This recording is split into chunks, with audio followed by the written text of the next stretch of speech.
ஒரு இளம் வயது சிறுவனை அவனது பெற்றோர் கோடை விடுமுறையில் அவனது பாட்டி வீட்டிற்கு அழைத்து செல்வது வழக்கம். ரயிலில் போகும் அவர்கள் 15 நாட்களுக்கு பிறகு அதே ரயிலில் திரும்புவார்கள். சில வருடங்களுக்கு பிறகு உயர்நிலை பள்ளியில் படிக்கும் வயது வந்ததும் அந்த சிறுவன், நான் இப்போது வளர்ந்திருக்கிறேன், இந்த வருடம் நான் தனியாகத்தான் பாட்டி வீட்டிற்கு சென்று வருவேன் என்கிறான். சிறிது யோசனைக்கு பிறகு பெற்றோர் ஒப்புக்கொள்கிறார்கள். ரயில் நிலையம் நடைமேடையில் நின்று சிறுவனிடம் எப்படி பாதுகாப்பாக இருக்க வேண்டும் என்று அவனது தந்தை அறிவுரை கூற, எனக்கு தெரியும், நீங்கள் ஏற்கனவே என்னிடம் பலமுறை சொல்லியிருக்கிறீர்கள் என்றான் அந்த சிறுவன். ரயில் புறப்பட தயாரான நிமிடம் தந்தை காதுக்கருகில் மெதுவாக, மகனே, வழியில் திடீரென்று மோசமாகவோ அல்லது பயமாகவோ உணர்ந்தால் இது உனக்கானது என்று கூறி சட்டப்பையில் ஒரு காகிதத்தை வைத்தார். பயண சந்தோஷத்தில் சிறுவன் அதை கவனிக்க கூட இல்லை. முதன்முறையாக பெற்றோர் இல்லாமல் தனியாக ரயில் பயணம் அந்த சிறுவனுக்கு உற்சாகமாகவும் திரில்லாகவும் இருந்தது. ஓடும் ரயிலில் வேக வேகமாக பின்னோக்கி ஓடும் இயற்கையின் அழகை ஜன்னல் வழியாக ரசிக்க தொடங்கினான். கொஞ்ச நேரம்தான். கசகசவென ஒரே சத்தம், அந்நியர்கள் வருவதும் போவதுமான சூழல், ஒருவருக்கொருவர் உருவாக்கும் சத்தம்.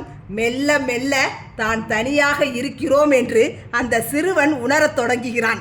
அடுத்த ஊரில் அருகில் இருந்தவர் இறங்கிக் கொள்ள புதிதாக வந்தவரின் சோகமான முகமும் எதிரே வந்து அமர்ந்தவரின் முரட்டு தோற்றமும் அந்த சிறுவனுக்கு சங்கடத்தை தருகிறது.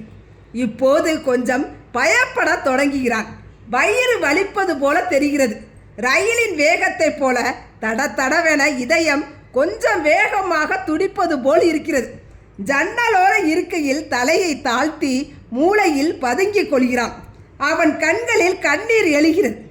அப்போதுதான் அந்த சிறுவனுக்கு அவனது தந்தை சட்டைப்பையில் ஏதையோ வைத்தது நினைவுக்கு வருகிறது.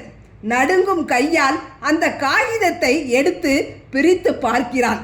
அதில், பயப்படாத மகனே, நான் அடுத்த பெட்டியில் இருக்கிறேன் என்று எழுதியிருந்தது. கற்பனை செய்ய முடியாத நம்பிக்கையின் அலைமுகத்தில் எழுகிறது. பயம் அகன்று நம்பிக்கையின் புதிய கதிர் புன்னகைக்கிறது. பயந்து குனிந்த தன் தலையை உயர்த்தி அதே அந்நியர்களுக்கு மத்தியில் மிகவும் வசதியாக நிமிர்ந்து அமர்கிறான். இதே சூழல்தான் இப்போது நமக்கும் இருக்கிறது. மகிழ்ச்சியாக வாழ்ந்த அதே ஊரில் அச்சத்தோடு இருக்கிறோம்.